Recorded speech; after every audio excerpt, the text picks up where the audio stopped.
Testing, testing. 1, 2, 3.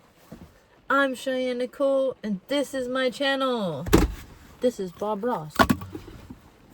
One of you asked what the commentary in my head was for the party that I went to the other day. I am doing the 75 hard challenge, and it is so easy to talk about being disciplined, making changes, progress, the good stuff, but it is very difficult, and I feel like people don't talk enough about the hard parts. And as someone who looks calm, cool, and collected as a cucumber, so I feel like people perceive me sometimes, on the outside. On the inside, I was struggling so bad. I was struggling. I am unhinged around my sister. I feel totally comfortable. Going to her space feels like I'm back as a child. Digging through my aunt's house, who has the snack cupboard, the snack drawer, all the best things that you could find, gummy bears and chocolates and every type of chip known to man. They got the chocolate syrup you used to drink as a kid. I don't know if you did, but going to that aunt's house was like, she got all the good stuff. My sister is like that too. She always has the good stuff at her house, which normally I go to other people's houses, I don't even feel moved. I don't even care about that stuff. But when I go to my sister's house, something about it, just, I'm in that drawer. I'm guzzling down things till I'm full as all can be. And also, you know, they have lettuce there. They have the lettuce that I have gone away from, and White Claw, you know, watered down baby piss. I don't like White Claw. I more was a whiskey girl when I did drink. So even still, knowing that I'm going to this party, I felt anxious on the way there. So I texted my girlfriend. I said, I'm feeling a little bit anxious. I know that they're going to be in that circle. I know that all the adults are going to be doing all the normal adult things that are usually in the routine. And my friend was like, you're going to be able to get through this. And this is the weights that you are going to be lifting in this disciplined day. So I was very excited. I brought my little scale so that I could scale out my food per usual. I'm usually one extreme or the other. So I am definitely challenged to find balance. I brought my scale in. People kind of looked at me like, she got a scale. Like, yes, you would have also looked at me like, dang, she's eating the whole pizza by herself. Yes, I am helping myself, because I feel like that is what a good person does when they go to a party, is they make the host feel like, dang, nice, I bought that food for a reason. You know, I'm the one that's helping myself. And going, you did this, especially if it's my sister. So did feel like when I did express the 75 hard, and you know, people looked at me like, well, why? And I'm like, just to be disciplined, because otherwise I would be gobbling down all of this stuff. I'd be on my 5th White Claw, even though I don't even like White Claw. I have a substance issue. So whether it's chocolate cake or White Claws that I don't like, or whiskey, or whatever it is, I'm extreme. I have a very extreme personality, especially with the ADHD. It's kind of like a trash can on fire, you know? So, or I'm super disciplined and I'm weighing out my meat. Leave me alone. So I felt very anxious when it came to being in a circle with all of the other adults. I was like, I felt my mind going, hey, just one time, one, that proves your discipline if you go once and then stop. And my mind was trying so hard to get me to feed into habits that I have worked so hard to be disciplined from. But I just observed them and let them pass. And I felt, as they passed, I felt more present. I felt so amazing. I was definitely a lot more in tune with my kiddos, you know, reading them books and hanging out with them, instead of feeling like, oh, I got to get outside. All the adults are going outside. The adults are going outside. You know, I didn't really feel like that. But I did want to also still stay present for my sister and be able to hang out with the adults, because I hadn't seen my sister for so long. I want to still be there and enjoying myself around my sister without partaking in the things that I don't want to partake in. And when I was a kid, you know, my inner child was so freaking happy. My inner child was so freaking happy once I got past the really hard thoughts.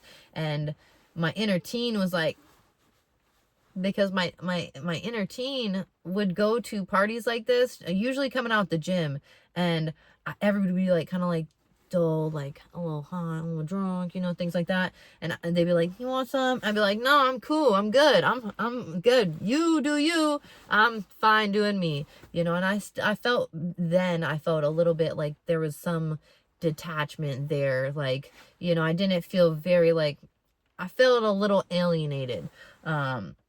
But once I became partaking in those things, I felt alienated from the version of myself that felt most authentic. You know, most of the time I was connecting with the children. I was connecting with the animals that was at these events back before I even had kids. So that felt amazing. And the crazy thing was, I don't even vape, but you know, once I was like, okay, I'm not going to partake here. I'm not going to partake here. I'm not going to partake here. My mind was even like, what if we just hit our sister's vape? I'm like, what the fuck? Why? We don't even vape. We don't even want to vape. That's crazy. So my mind was like reaching for these pieces of dopamine, cheap dopamine that I don't even like enjoy or want. And it was really my flesh just trying so hard, my flesh and my mind trying so hard. But once I got past those things, I felt so good. I felt my self-esteem rise. I felt my inner child and my inner teen feeling whole. I felt whole. Towards the end, you know, when I was in the dark and everybody was going around, I did voice my need. I did say, hey, I'm ready to go. I'm ready to go. I love partying. I love a good event. My favorite part of an event is going home. I do look forward to the day when I have a husband and I can look over my husband and we just know that it's time for us to go home and do what we do at home, you know? I can't wait. I have gratitude already in my heart for like that kind of attunement and not having to feel like a burden or a negative because I'm ready to go. I'd be ready to go. So not everybody was ready to go, and I did have to stay longer, and I was internally screaming. I felt like a child on the inside. On the outside, I was like, just lay down, girl. Just lay down. Just shut your eyes. Lay down.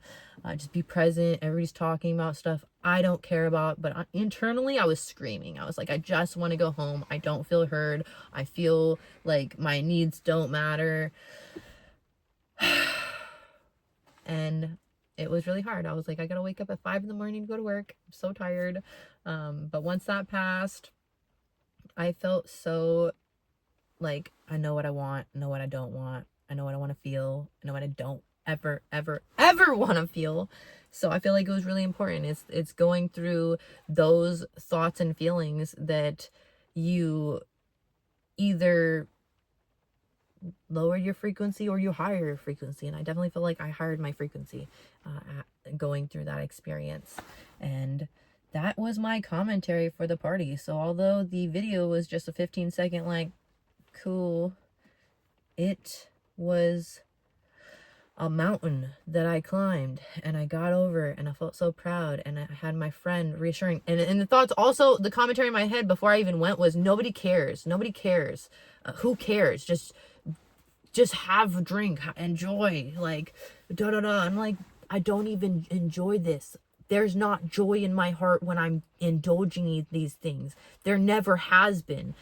So that don't even make sense. But to have my friend really reassure me and be like, we're gonna be hanging out and having a great time come May. What's up, Sprinkles?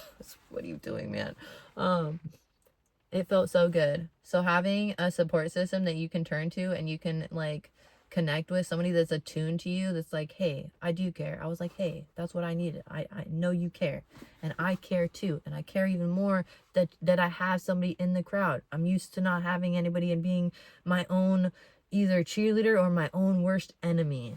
And I chose to be my own cheerleader, so that's awesome. I didn't have to be alone in that. So everybody that hear this feeling alone, you're not alone. If you feel like nobody would care, I care. If you are on a sobriety journey, or if you're trying to get away from certain habits or things like that, fleshly things, I support you. And there's so many other people that support you. If you support that, definitely like let people know in the comments.